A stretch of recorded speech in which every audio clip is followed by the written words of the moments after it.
We'd like to share with you how to meet the Goldilocks challenge of reducing fire hazards in shrublands in the wildland-urban interface. I'm Carol Rice with Wildland Resource Management, which is a fire ecology and fire management consulting firm. I'm Danny Fry, the Wildland Fire Management Coordinator for the Natural Communities Coalition.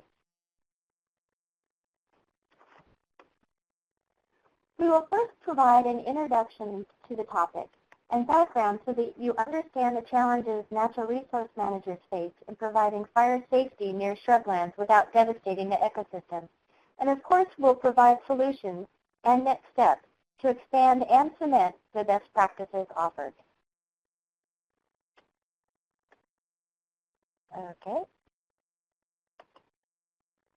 The basic conflict is that shrubs burn with some intensity, enough to pose a threat to built values at risk, and we put those values at risk in locations next to shrubs, and usually above them, which is a more vulnerable position. As a result, we as a society require by law the treatment of vegetation to reduce the fire hazard to an acceptable level. But we often overdo it, beyond what is needed for fire hazard reduction, at the detriment of the shrub ecosystem and the habitat and other values it affords. It's important to do it right because the amount of land treated for fuel modification is quite large. Because these fuel modifications are at the edge of a highly dissected landscape, they comprise a surprisingly large amount of land.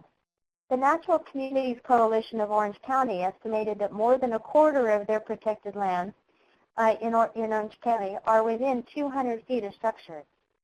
And while there's little funding for management of vegetation for other purposes, such as creation of pollinator habitat, aesthetics, invasive plant removal, an astronomical amount of money is spent each year throughout the state performing fire hazard reduction and treatment.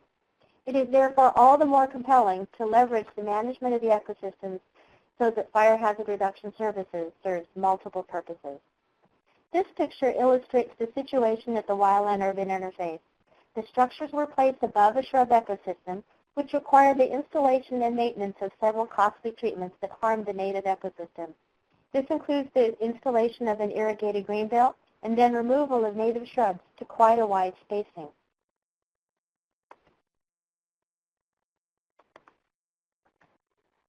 So part of the problem is that we describe what we do in a misleading way. We actually call the treatments clearance in the legal documents. You might see the word clear or clearance several times in an inspection notice. No wonder we remove too much. However, there are two instances when the term clearance is appropriate. When there needs to be a certain clearance, i.e. absolutely no fuel, over a road so a vehicle can pass, and similarly clearance, a clear space, between power lines and vegetation. Otherwise, the term clearance should be avoided. Just recently, a homeowner group was asking the question, what does clearance mean? And this is in relation to a treatment around a fire hydrant, such as on the bottom right. At least folks are starting to ask for clarification. Oops, sorry.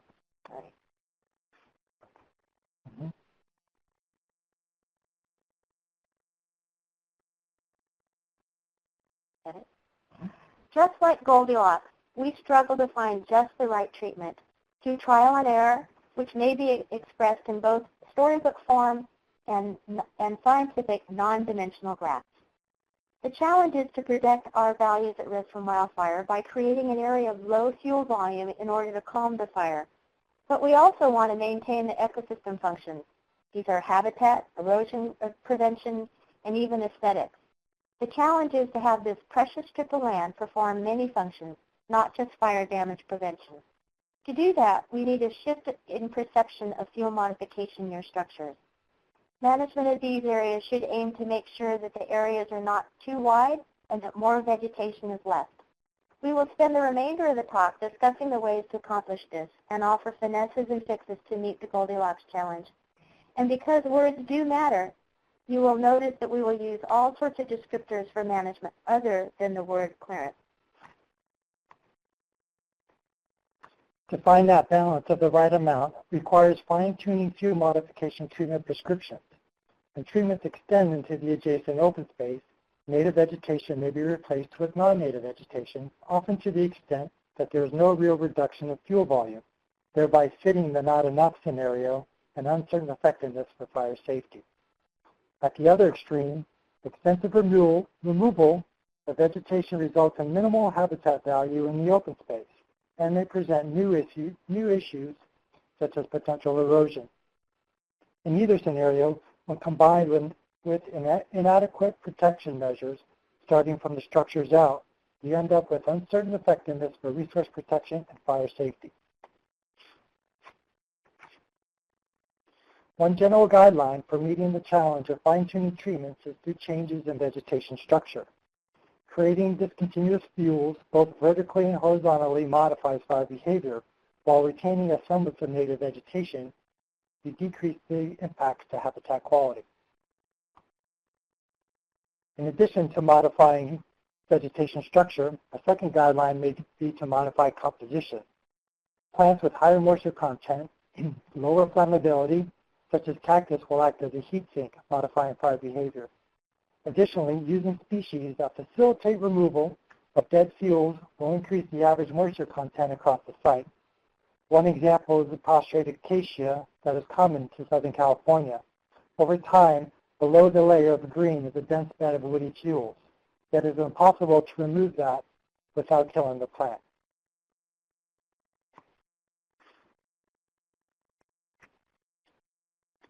One approach for fine-tuning fuel modification is to utilize existing clumped arrangement of the vegetation, starting with identifying groups or islands of healthy shrubs and trees. You treat the surrounding area by removing invasives, followed by dead fuels, and then pruning until the desired coverage is met. Shrub groupings should be small, near the edges of structures and communities, with an increasing gradient in coverage as you move toward the open space. Note on the picture on the right, the property in the foreground is not yet on board compared to the property in the background. However, in either case, the effectiveness is diminished when the home defensible space is not complete. Here's one of two examples following the shrub grouping prescription in a new fuel modification area. After identifying the trees and larger shrubs to retain, followed by removing the shrubs under the canopy, then pruning to decrease that vertical continuity. Where it is feasible, retain obligate cedar shrub species since they will be lost following cutting, whereas resprouting shrubs will grow back following treatment. Similar to example one, the visual representation of the prescription becomes easy once the concept of breaking up horizontal and deep vertical fuel continuity is understood. In cases where native species composition varies in the site, the priority should be placed on retaining the less frequent species. For guidelines in existing fuel modification areas, where there is an interest in restoring some native vegetation, develop shrub groupings through targeted planting. In this example, planting cactus from a nearby donor site through translocating clumps with the soil to the new site, then surround those clumps with individuals planted to create clusters at a density that will meet the desired cover.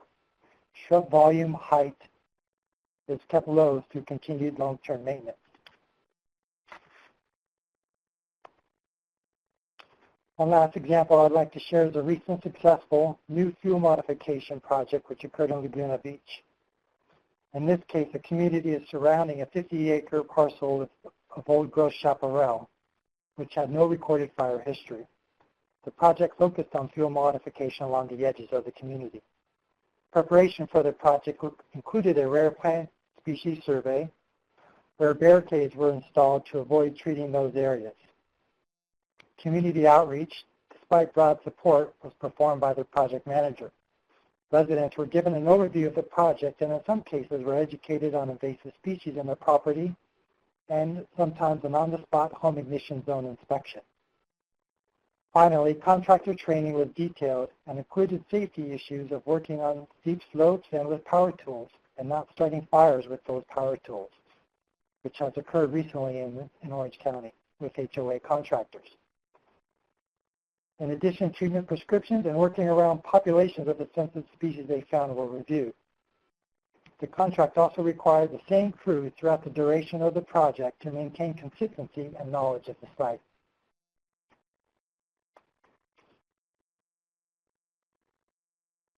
The treatment focused on invasive removal of invasive species first. Over 300 cubic yards of pampas grass was removed, but carried out rather than dragged to minimize impacts to the site. This was followed by removal of dead and down material, and finally the existing vegetation was pruned to 50% cover. The project contract will follow up with 2 years of weed control and support from nonprofit organizations and volunteer groups performing long-term maintenance.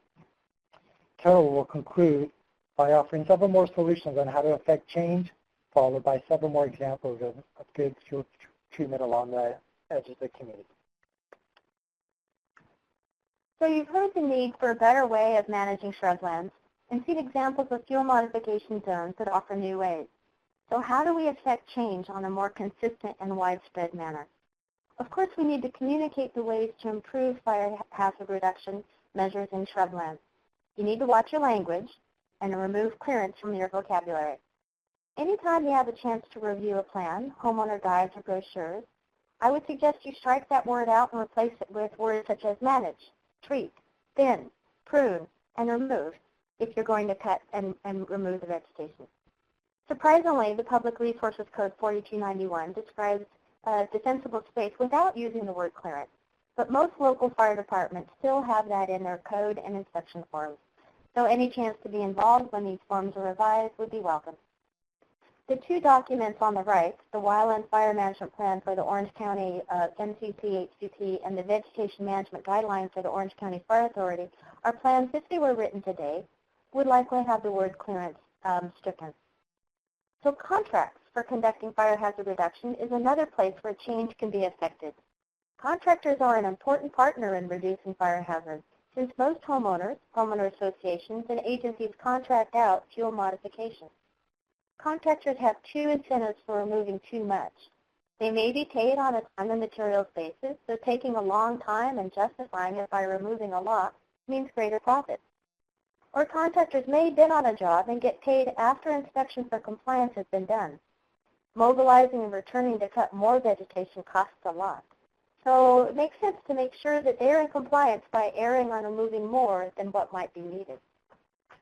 Contracts could have in place disincentives to remove too much, possibly through penalties or restricted access to future contracts. But how would they know what is too much if it isn't written in the plan or the contract? We need to have more specific prescriptions that describe what is to be left, since that defines the future fire behavior, habitat, erosion potential, and more. So like the sign says, be sure to save up to, or at least, 40%. Surprisingly, a lot of vegetation is left when there is 50% cover. So if plans say, retain 50% cover, that's actually quite a bit of vegetation that's left. Guidelines and plans and contracts could also include the protections for the environment, like this homeowner guide in the city of Rolling Hills. CAL FIRE has some good examples, some from years ago. Here's an example of a guide showing that shrub management can be done on a small scale by removing biomass from individual shrubs, and a large scale where shrub groups are created.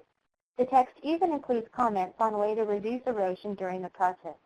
It's interesting to note that the guide asks for 50% removal, which would result in 50% retention, one might assume, which is actually pretty good. Once all the plans, descriptions, and contract specifications and guidelines and inspection forms are approved, folks need to be involved. The folks involved need to be trained, and so that the good behavior is now a habit. Go ahead. CAL FIRE has trained a slew of defensible space inspectors using a statewide fire prevention fee as funding, and local fire departments are a great target for improved training. I've heard many times that inspections vary between personnel doing the inspections, so training and more specific prescriptions can help make the good habits consistent.